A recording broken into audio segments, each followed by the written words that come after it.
The Hakka people have a rare culture and a unique cuisine. I'm Thomas Robson, and we'll discover more about this unique cuisine on Entree to Asia.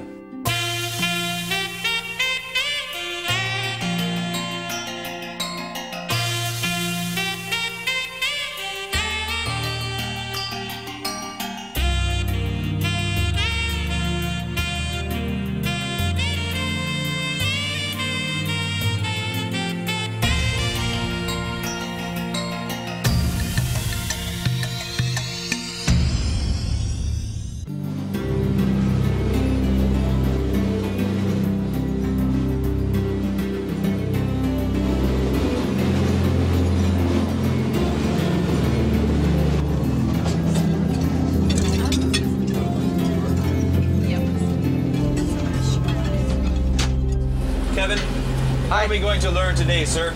Well, what we're going to do here, my assistant here, Joseph, he's going to make an oriental black risotto. So here he's got some mushrooms which had already been cleaned and prepared.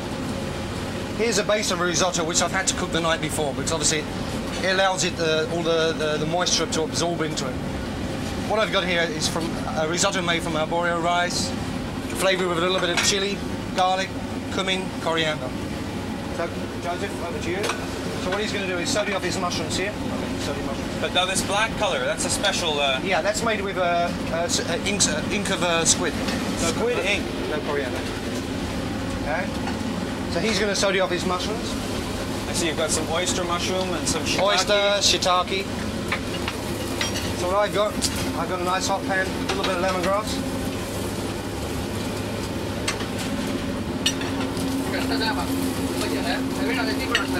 So some sweet peppers, onion. Sweet pepper.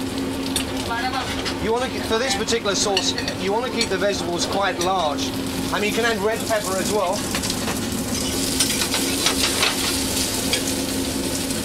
I also see some lime leaf in there, some kaffir lime. Kaffir lime leaf, yeah. Roots of coriander. Now here I've got curry powder. Some cumin.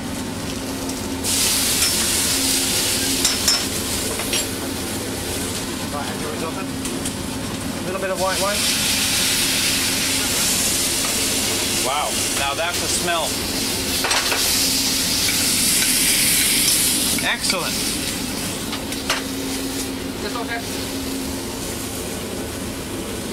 Now this tomato puree.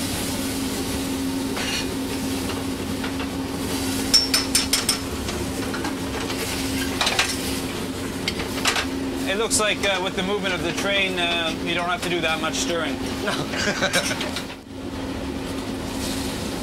Now, all I'm going to do is add some chicken stock to this and just allow it to cook very, very gently until all the juices come out of the vegetables, and it basically naturally emulsifies. And in goes the already softened rice with the squid ink. Pre-cooked rice. Pre-cooked arborio rice. And gently mix it. Gently.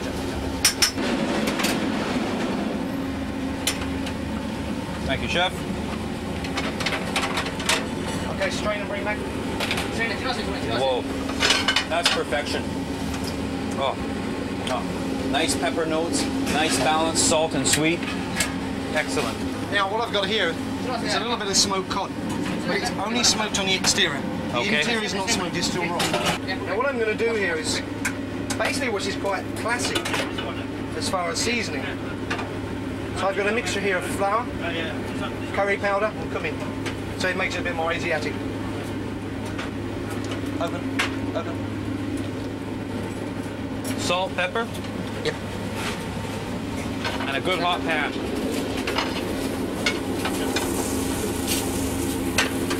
me some puff to wipe my hands. Now, when it's smoked, is it smoked with an Asian flavor, or are you looking for a classic Western taste? Classic Western taste. So it's nice golden brown. Now what I'm going to do, pop that in the oven, 350 degrees for about 5-6 minutes. Now this is a sauce which I've passed, I'm going to add a little bit more butter to this. Okay. So that was simply strained through a china cap? Yep. Now, for some people, obviously, if you don't like butter, what you can actually do is add olive oil. What I've got for this, just to give it a bit more of a richness, is a slightly different oil, which is native to this part of the world. What kind of oil is that? You tell me. Carotino, cholesterol. Carrot oil. Carrot oil, carotino. That's amazing. What I've got here, I've blanched some watercress and coriander. So this about 50-50? About 50-50. This is basically also, to a point, creates your vegetable for the dish.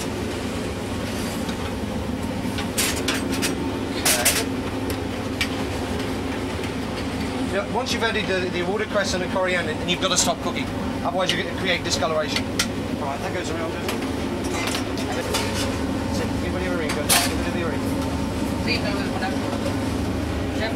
Hang in the middle, dude. Okay. Now fresh coriander. So here it comes. We're approaching completion. The fish has been finished in the oven. It's a beautiful color. Fine layer of the risotto on the bottom. Oh my gosh. Now here's a reason to come and join the E&O Express on a future date, because you'll get to try this fish.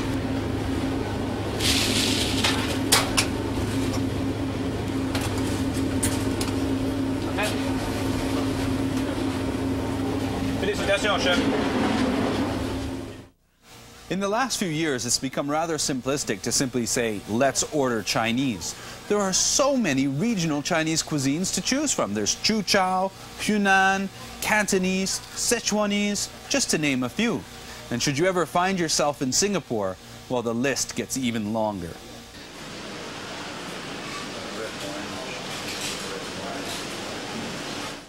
We're here at the Moi Kong Hakka style restaurant, where Chef Ricky Wong is going to prepare for us an example of the almost disappearing Hakka cuisine. Hakka people originally came from northern China.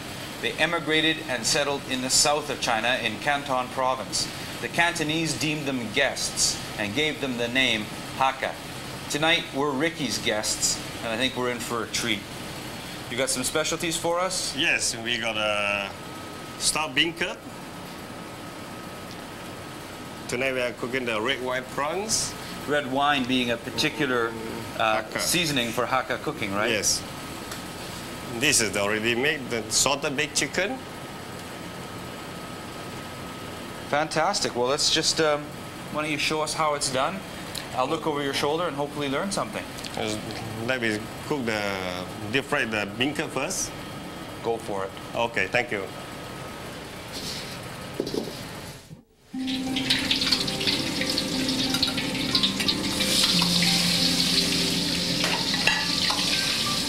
The wok really becomes a multi-purpose tool. You use it for sautéing, for quickly boiling, and here for deep frying. Instead of keeping one pot full of oil, a separate container is kept aside, and the deep frying oil is reused until it's no longer good for frying. What fills the tofu? The fish meat and the pork, and there's a little bit of dry cuttlefish and the dry shrimps. Very flavorful combination. Yes. The dry cuttlefish is really kind of a luxury food, isn't it?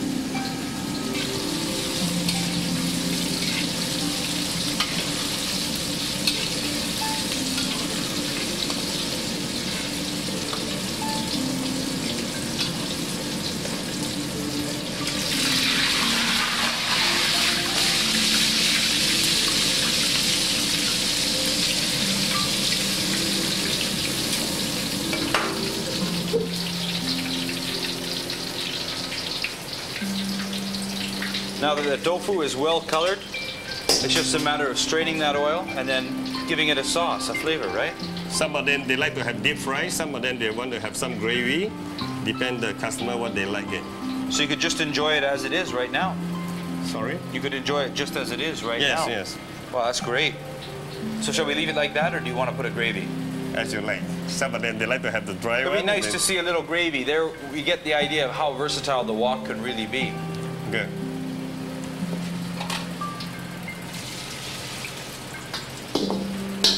This is a garlic. We put a black black paste sauce, black bean paste. Okay, and you make a sauce from that? Yes. Wow. This is black soy sauce and the soy sauce. Just regular soy Yes. sauce. Okay. And a little bit of starch. I notice you're not using the ready-made black bean sauce, eh? You make it for real. Yes.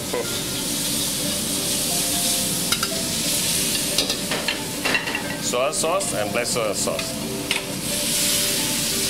And a little bit of chicken stock. Yes. What I love about these ranges is how everything is so perfectly spread out, and you can have different stations and several different chefs working at once when you're really busy.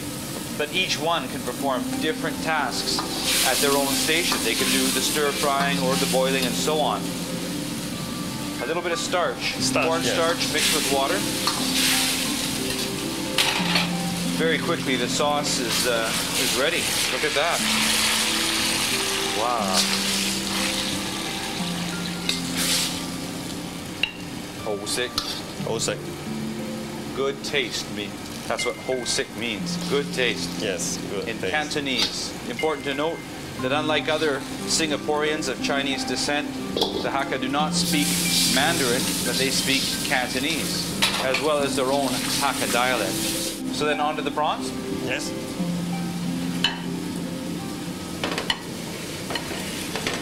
It's a ginger and spring onion.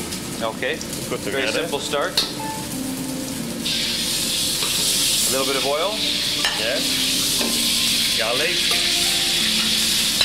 Here, the garlic and the ginger and the spring onions provide a perfume for the oil. That's very important. Little splash of sesame oil in there to complete the aroma.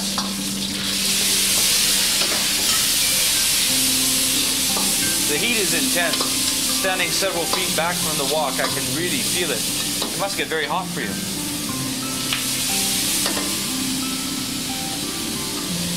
Okay, here's a very special ingredient. The Hakka cuisine is often flavored with a special red wine, a wine made from rice. And what Ricky has just added to the prawns is the leaves or the sediment that stay after the wine has been fermented and bottled. They recuperate that sediment and keep it just for cooking. The aroma it has is slightly fermented, slightly sweet, and absolutely delicious. I can imagine how it's going to taste with the prawns. Sweet. Can I smell? Okay, you can really smell that sweet aroma, and you can really smell a little bit of yeast aroma Yeast, as yeah. well. So it's got that fermented flavor that's so important in food. Here's some of the actual homemade red wine. This red wine is actually made here in the house. That makes the Hakka cuisine very unique. Not to mention hard to find.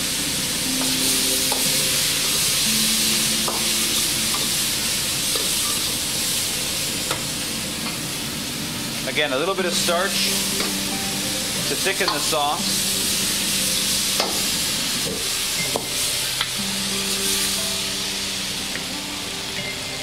Oh, it smells great. The color is wonderful. That's what I like the most. I don't think I've ever really seen many red-colored sauces in any kind of Chinese cookery, unless it was sort of like a sweet sauce. Some of them, they say this is a chili sauce. Actually, this is not a chili sauce. Not at all. No. Amazing. Now, can you tell me a bit about the salted chicken, the baked salt chicken? Baked salt chicken, we're using the rock salt. Okay, the large coarse pieces. Yes. So we cook in the wok there. Right. So we wrap into the paper. So I've heard of this as paper rack. Yeah, Whole paper chicken. Whole chicken. So you wrap it with the paper and then into hot Into salt. the hot salt. So the Wait heat, about half an hour's time. half an hour's Yeah. time. How hot is the salt when the chicken goes in? Very hot, the salt. I don't know if we can get in quite close enough to see this. Oh, we'll bring it right over. So this is what the coarse salt looks like after it's been used a few times. And if you just put it in the wok, you leave it alone, you mix it No, some? we make hot. Heat it first. Okay. Heat it first, and then we wrap the chicken, and then we put into the salt. You must get some kind of flavor from the salt. I mean, there's only a paper bag in between the No. chicken and the salt. Before you wrap it, the chicken inside, you have to put some Chinese herbs. Yes. So then a feel- perfume comes from inside. Yes, will be better. Amazing. Now that's an old technique, I guess. I mean, obviously It's ovens an old weren't very technique. popular in China before, so we're baking, but it's a total improvisation. This is a Chinese. This is a Hakka. Only Hakka people they cook the chicken in this way. So if you ever see the paper wrapped salt baked chicken, Salt baked chicken. then you know that somebody knows something about Hakka cuisine. It's a salt baked chicken. A master chef you're going to call Sifu, and I think that's what we've encountered here, Sifu Ricky you. Wong. Join us at the table and we'll give you an idea of how this tastes. So here we are, ready for the final taste testing. Ricky, I think I'm really going to enjoy this. What a treat. How long has your restaurant been here? 20 years. 20 years now, wow. And you're not the first one to own the restaurant. Your father was a chef too? Yes, my father was a chef. Wow.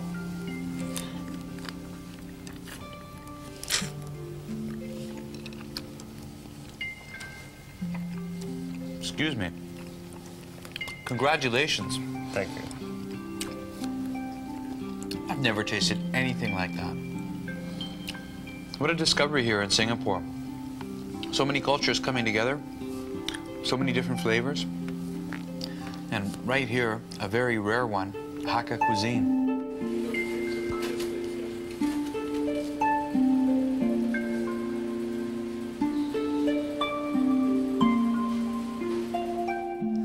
I love the gypsy aspect of the Hakka culture. It seems their origins are almost lost in history. So I thought today we'd prepare a dish that also has a very, very old beginning and seems to be popular throughout China, not to mention Southeast Asia. What we're going to make today in Cantonese is called Sai Bo Fan, and that means clay pot rice. It's a wonderful one-dish meal, and we'll have all kinds of delicious things to put in there. We'll start with some chicken. Now I've got some chicken thighs here, and we've put them in a very basic marinade, little Cantonese style, but there's a point where you can adjust it for different regions. Let's start out by looking at some green onion, thinly sliced green onion, and I like to stay mostly with the white of the green onion. A little bit of the green is fine, but the idea is to have no obvious colored ingredients flavoring the chicken. And along with the green onion, we have some finely minced ginger. 2 teaspoons of cornstarch for about 4 thighs, so half a teaspoon of cornstarch per thigh of chicken. A little splash of sesame oil, some Chinese wine, and this is where you could use the Hakka red wine if you can find some, or any other kind of wine or whiskey. Let's keep it on the dry side though, to give a special aroma. Also, some oyster sauce, about 2 teaspoons full. All together, that makes a lovely light colored marinade that will seep into the chicken and give it a delicious flavor. While the chicken is marinating, you're going to want to take some long grain rice. Today I have some Thai jasmine rice. That's perfect for this dish, but any other kind of long grain rice will be fine. What you do is put it in a deep bowl and cover it with plenty of water and allow it to soak for 2 hours. So when it's done soaking, rinse it and drain it in a colander like this, and that will have given the chicken enough time to marinate. I think in the bottom of this bowl now, we hardly have any water left, and you can see after the rinsing, the water is quite clear, so you don't want any starchiness coming out of the rice after the soaking time. So let's put the rice in a clay pot, because this is what this is. This is what we're making, is clay pot rice. I love these clay pots. They're so versatile. You can do so many different things in them. We've stir-fried in them, simmered in them, made soup, and now today we're going to make clay pot rice. So our soaked rice goes into the pot. Let's spread this about. You want to make a nice even layer in the pot. Let's get the rest of this in here. And we'll spread that out. Put that back. So our soaked rice is in the pot. Now we'll want to put in the pieces of chicken as well. Here we go. 1 thigh. I've got 4 thighs here ready to use. We'll arrange these on top. So 4 thighs, 4 persons. This will be a lovely one-dish meal. You want to add some nice fresh vegetables on the side as well. And we'll pour the rest of the marinade right into the middle there. Not much left at this point. What happens is the chicken picks up its own special aromatic flavor, and that all accompanies the rice so nicely. Now I have a couple of other ingredients to add, and there's some variations you can make there. Over here I have some fresh shiitake mushroom. Traditionally, preparing this dish, you'll want to use the dried black Chinese mushroom, but if you can find the fresh shiitake mushroom, well, we're talking basically the same thing. The fresh ones have a delicate flavor that's very pleasant. To get them ready for use, all you're going to want to do is trim off the stems. Just like that.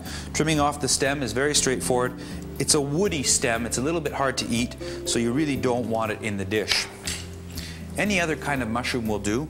Just keep in mind that you're going to want to cook this dish for a while, and whatever mushroom you use should be aromatic so that it really perfumes the chicken and the rice at the same time. Another traditional and flavorful ingredient in classical Chinese cookery are lily flowers. These are simply lily flowers that have been dried, and you'll want to soak them in warm water until they become soft.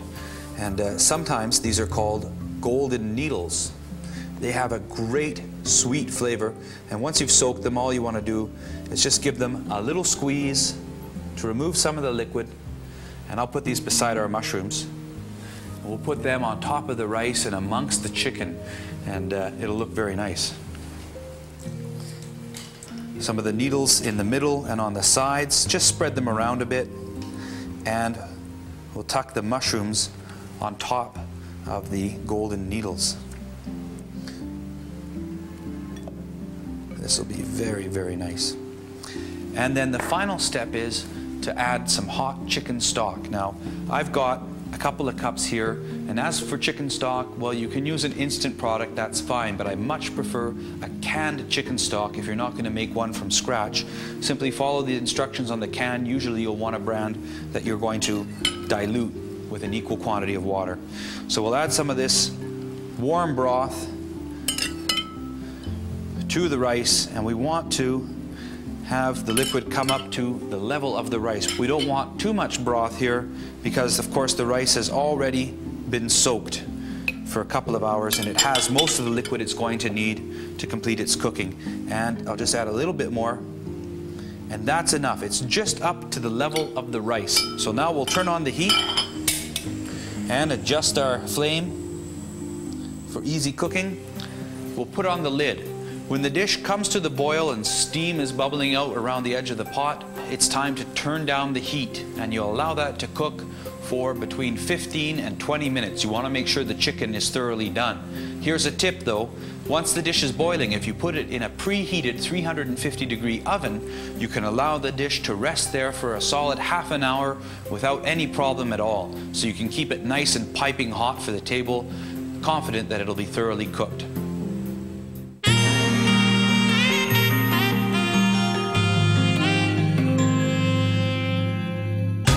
Day 19. The small town of Kanchanaburi here in Thailand is probably better known as the location of the infamous bridge on the River Kwai. These days, the area is known more as a tourist stop than for the bridge's historical significance. I was lucky enough to be in Kanchanaburi during the Queen of Thailand's birthday and witness one of the more unique ways the locals celebrated it. These barges are just returning from a night of singing and dancing up and down the river. Young and old alike board these disco boats in mid-afternoon. Returning the next day, the last few partygoers partake of an early morning breakfast, courtesy of these small family-run food boats. Partying till dawn, followed by breakfast. Some aspects of culture truly are universal.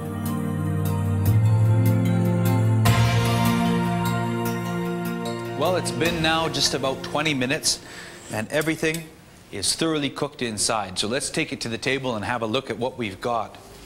This is a very old, very traditional dish. It used to be cooked over a live fire, countryside style. Of course, the Hakka people were a gypsy kind of culture, so they would cook wherever and whenever they had to. Let's take a peek inside this beautifully rustic dish. It looks great. It smells amazing. Because of the open fire cooking method, sometimes the rice would scorch. Definitely the dish would pick up a nice smoky aroma. So when you order this in a restaurant or even from a hawker stall in the street, they'll often scorch the bottom of the dish so you get that traditional aroma. If you should accidentally scorch this dish at home, well, don't worry. You've done exactly the right thing.